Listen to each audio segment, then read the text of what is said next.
আমি কি আর চাইতে পারি তোমার কোনো ক্ষতি রে। রাকিব, আমি না একটা বিপদে পড়ে গেছি। বিপদ সায়েন্স বলে ছোট জিনিস।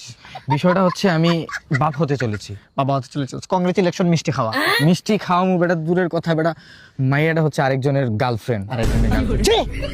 তুই কি করলে এটা? তুই আমার বন্ধু, আমি তুই বন্ধু নামে কলঙ্ক হয়ে দাঁড়াইছো আমার কাছে। একটা কালচাপ দুধ কলা দিয়ে তোদের আমি কুমির পালছি, কুমির। এটা কাজ করলে কি তোর এখন উপকার কি করবি? তুই এখন কি করবি কত? কি করবি? মাফ চাইবি, গার্লফ্রেন্ডের সামনে যা মাফ চাইবি, আর ওই গার্লফ্রেন্ডের যে বয়ফ্রেন্ডটা পায়ে ধরবি।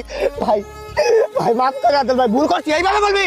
এইভাবে মাইয়ার কাছে আমি মাপ চাইছি, মাইয়া মাপও করে দিছে। আলহামদুলিল্লাহ, মায়া মাফ করছে তো। হ্যাঁ। এবার শুধু মাইয়ার বয়ফ্রেন্ডে যেভাবে দেখতেছি, দাদা একটা ফোন করবো, দাদা মাফ করে দেন, ঠিক আছে? দাদা একটা ফোন করবো, দাদা মাফ করে দেন। আরে আমি না, ওই যে বয়ফ্রেন্ডটা, দাদা একটা ফোন করবো, মাফ করে দেন, যাই বলবি যা।